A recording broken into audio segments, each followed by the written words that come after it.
miles de cubanos se lanzaron al mar ante la pérdida de esperanza de mejoría en su país y en la búsqueda de libertad y de una vida mejor. Miles murieron en el intento de llegar a Estados Unidos. Otros miles lograron llegar. El imparable éxodo devino en la llamada crisis de los balseros.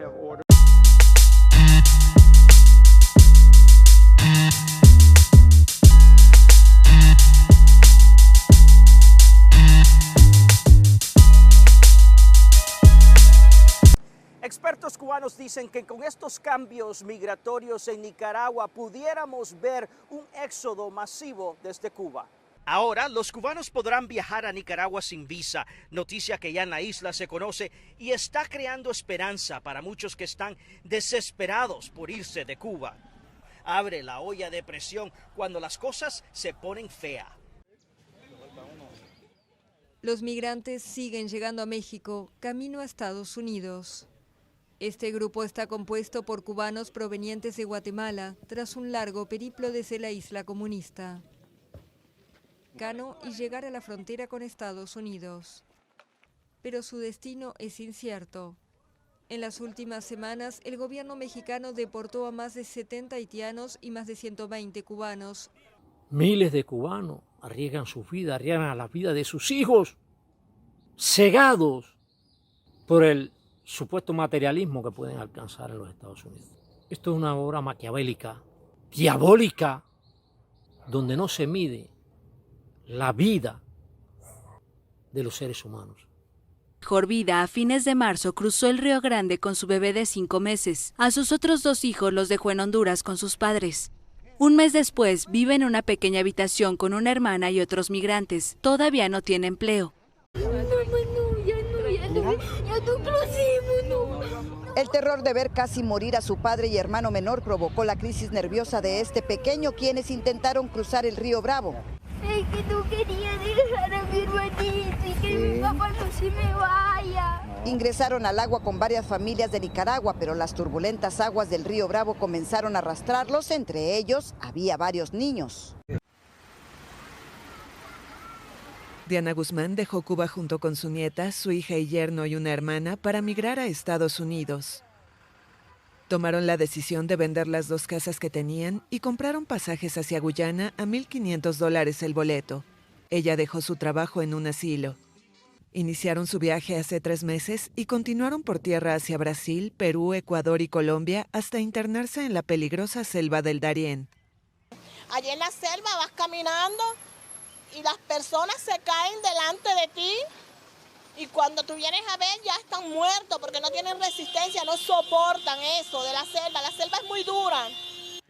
Diana pide ayuda para seguir su viaje hacia Estados Unidos. Como a muchos de sus compatriotas, les robaron todo en la selva. Nos desnudaron, nos amarraron, nos quitaron todo, inclusive toda la comida que traíamos la pisoteaban delante de nosotros, la pisoteaban, los teléfonos nos los quitaron. Horas después, otros migrantes los hallaron. Una comunidad indígena de Panamá los apoyó y desde entonces han intentado sostenerse revendiendo caramelos en las calles. Ahora se encuentran en Honduras. Entre enero y junio, el país registró el paso de 44,000 migrantes en situación irregular, la mayoría cubanos y venezolanos. La cifra es más del doble que en 2021. No es un cuento lo que le digan, no es un cuento lo que le puedan decir, todo es verdad, todo es verdadero. Apoyen a todos los inmigrantes que lo necesitamos para poder llegar a nuestro destino y poder tener un mejor futuro. Desde que Nicaragua no pide visa a los cubanos, muchos prefieren volar hasta Managua.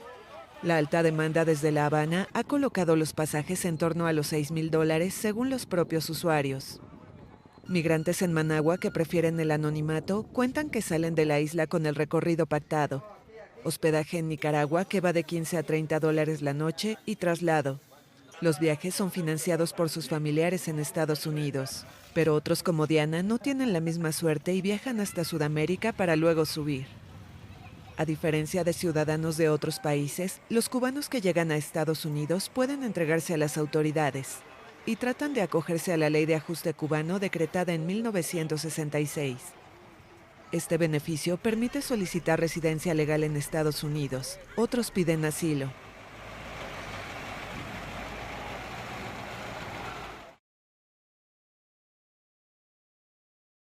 y el gobierno prevalece en sus intenciones de continuar con toda esta tragedia.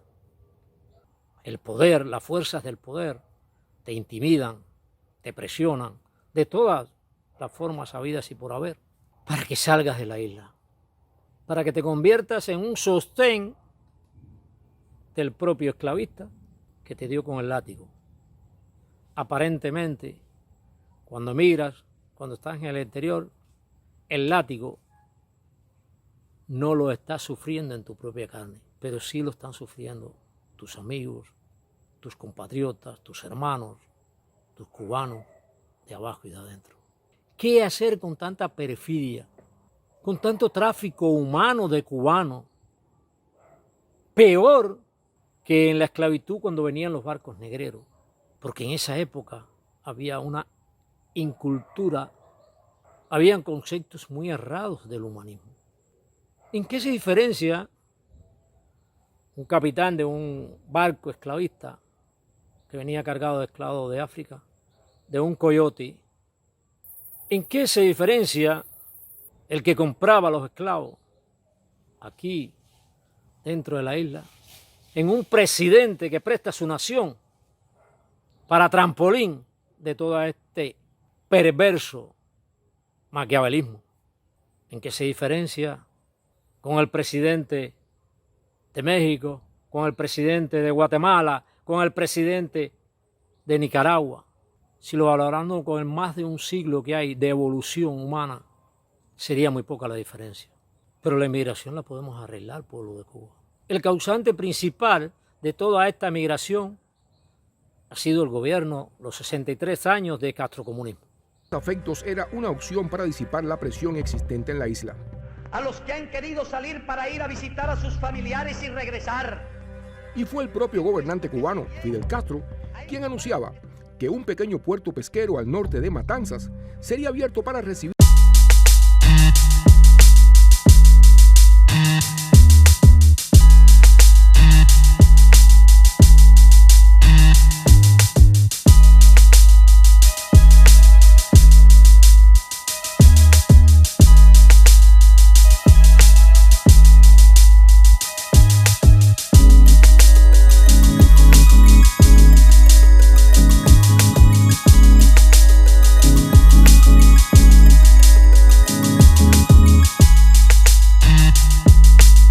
Realmente yo no quiero violencia, muchos no queremos violencia, pero en lugar de producirse estas estampidas, vamos a hacerlo al revés. Vamos a hacer una estampida general, pero a las calles.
Vamos a hacer un éxodo inverso de los Estados Unidos para Cuba.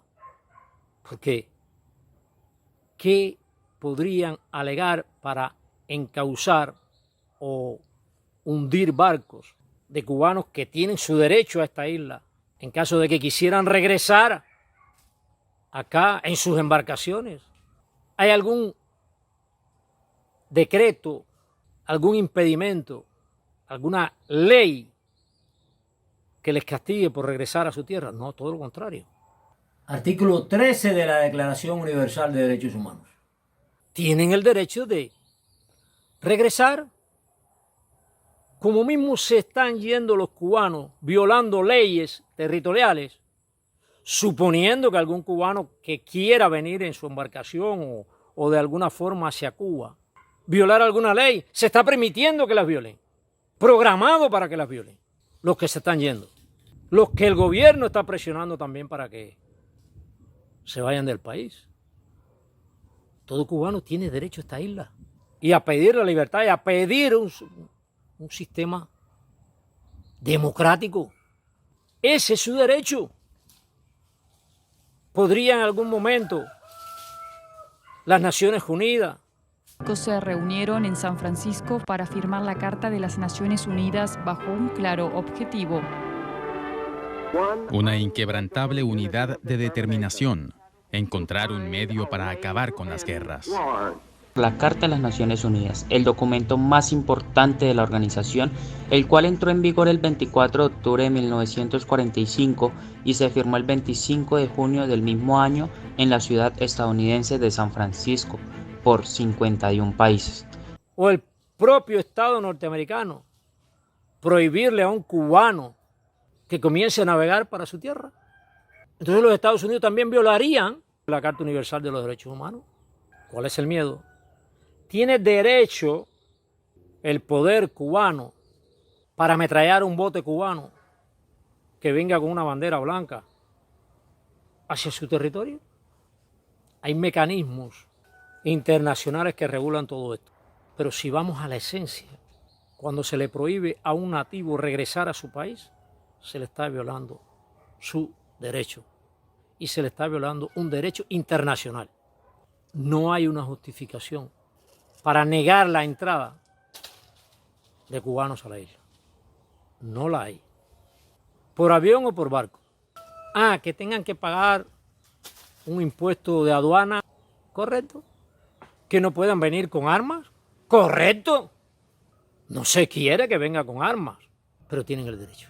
¿Qué sucedería si esos cientos de miles de cubanos que están en el exterior decidieran navegar hacia la isla? Que el malecón se llene de botes, de cubanos que se abracen unos a los otros. Ese es mi sueño. Martin Luther King tuvo un sueño. Yo tengo un sueño.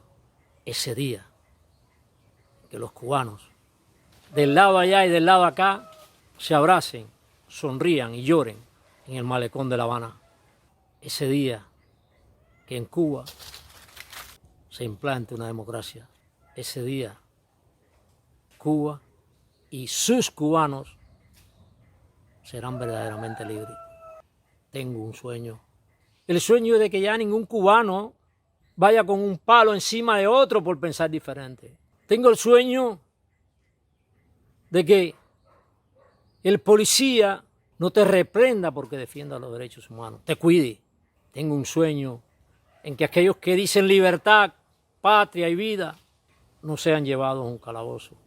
Tengo un sueño en que cada cubano, con pensamientos diferentes, se den la mano y se abracen y busquen un consenso que nos sirva para hacer progresar la nación. Tengo un sueño que el médico no tenga que buscar en el exterior lo que tienen por su profesión que entregarle dentro de su isla, satisfacerle sus necesidades.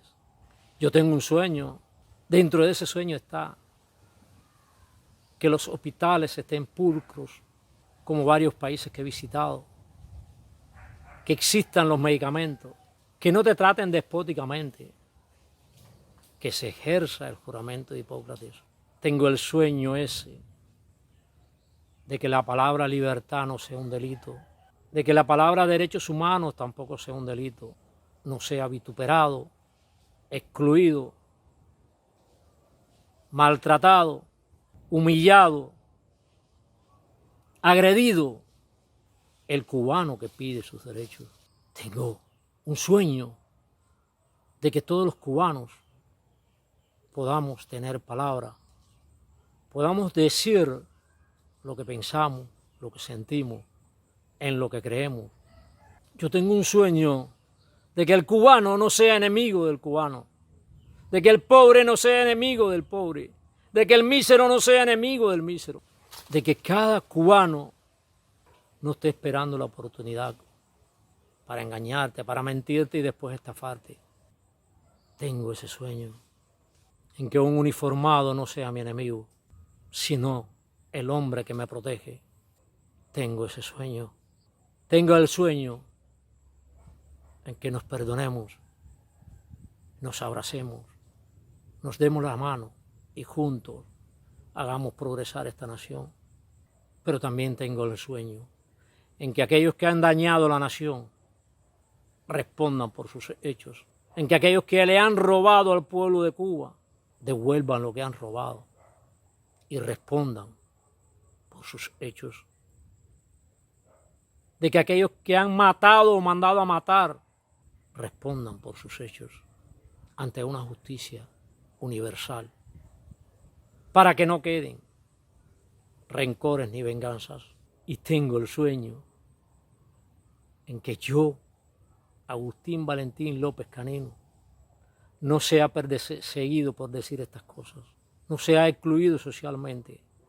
Tengo el sueño en que nos amemos, en que cada cubano ame a su prójimo, quien ama a su prójimo ni lo estafa, ni le miente, ni le engaña, ni le traiciona. Tengo tantas cosas en mi sueño y dentro de todas ellas, la principal es el amor y que no suframos más esta tiranía. No hay un por qué seguir odiándonos unos a los otros. Yo voy a vivir este sueño, Dios mediante. Tengo el sueño que se extinga la discrepancia política, como dice mi amigo Reinaldo Escobar, que se extinga la discriminación política. Tengo el sueño de la libertad.